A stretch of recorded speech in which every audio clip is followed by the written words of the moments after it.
Good morning. It is Friday, March 27th. This is our last Bible lesson for the week. We finished another week of videos. Hopefully you've had a good week and you've been able to get outside and play. I hope you have an awesome weekend. We're going to finish up with Elijah today. And all right, we've been talking about boldness, and all the time, people get older and new leaders come. Elijah, after he challenged the 450 prophets of Baal, his time was coming to an end serving God. And the Lord told Elijah to go ahead and anoint Elisha as a prophet. And Elijah did this so by placing his mantle, which is a sleeveless coat, on Elisha. Elisha would become the main prophet of Israel after Elijah's departure. A true prophet is someone who has special knowledge from God. So the placement of the mantle symbolizes God's choice of Elisha to receive the authority and power of being the prophet of the one true God. So I have quite a bit of reading to do in 2 Kings. It's verses 1 through 11. When the Lord was about to take Elijah up to heaven in a whirlwind, Elijah and Elisha were on their way from Gilgal.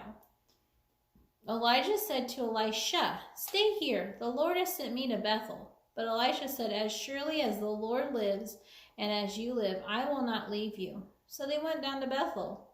The company of the prophets of Baal came out to Elisha and asked, Do you know that the Lord is going to take your master from you today?" "Yes, I know," Elisha replied, "but do not speak of it." Then Elijah said to him, "Stay here, Elisha. The Lord has sent me to Jericho."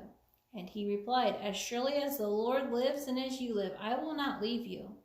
So they went to Jericho. The company of the prophets of Jericho went up to Elisha and asked him, "Do you know that the Lord is going to take your master from you today?" "Yes, I know," he replied, "but do not speak of it." Then Elijah said to him, "Stay here. The Lord has sent me to Jordan." And he replied, "As surely as the Lord lives and as you live, I will not leave you." So the two of them walked on.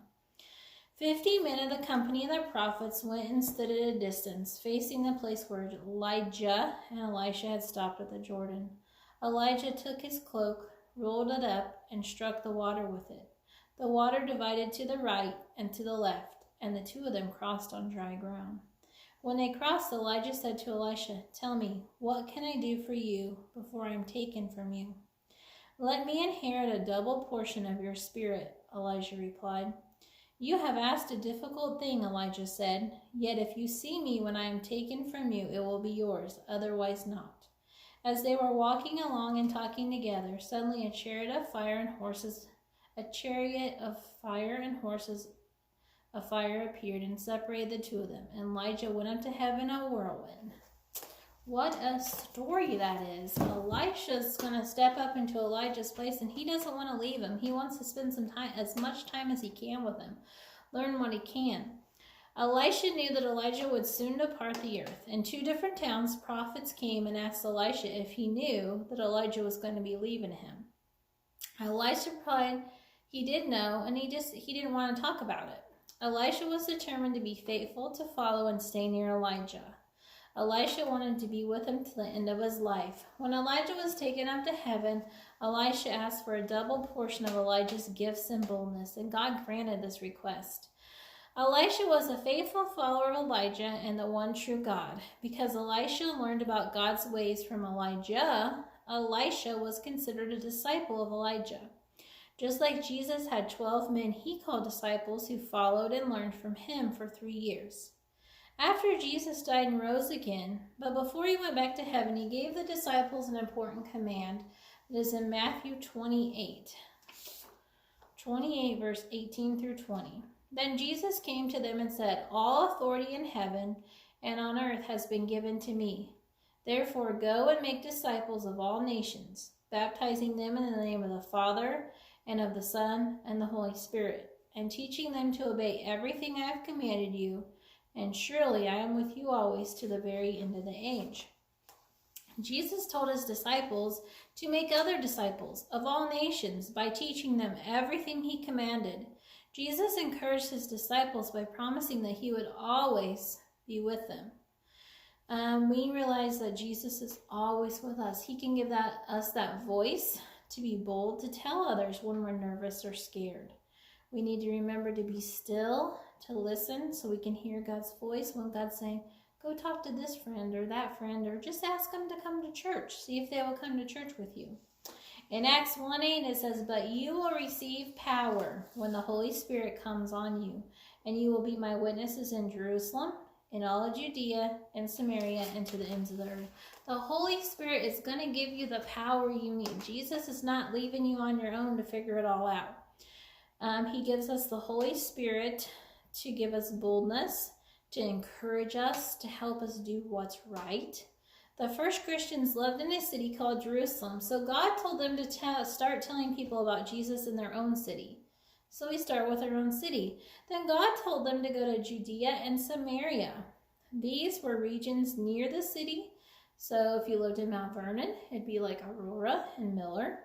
People from Jerusalem did not get along very well with people from Samaria, even though they were neighbors. And then last, Jesus said to go to the ends of the earth and tell people about him. Okay, the Holy Spirit's going to help all Christians, no matter what age, to tell people about Jesus and everywhere. He'll help you tell your family first. He'll help you tell your neighbors and your friends. And then he'll also help you tell all over the world. And you say, but I'm not going to another country. Any of you fill up a shoebox for Operation Christmas Child? That's taking the gospel to another part of the world. When your box is shipped off to Operation Christmas Child, they always include information about how to get saved in there in every box. So you are being a missionary to another country when you make a shoebox. You're sharing Jesus with someone in another part of the world.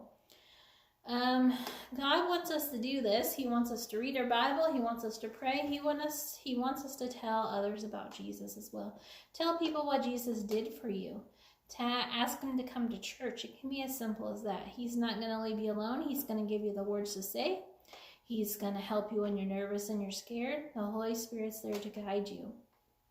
This ends our second week of videoing. I hope you've had an awesome week. I know you've been home and been cooped up. I hope you've been able to get outside and play. I hope you've been able to spend time with mom and dad and brothers and sisters, and maybe get some cleaning projects done. Maybe have lots of fun. I hope you've had lots of fun and been creative and used your imaginations. All right, we'll see you next week on video.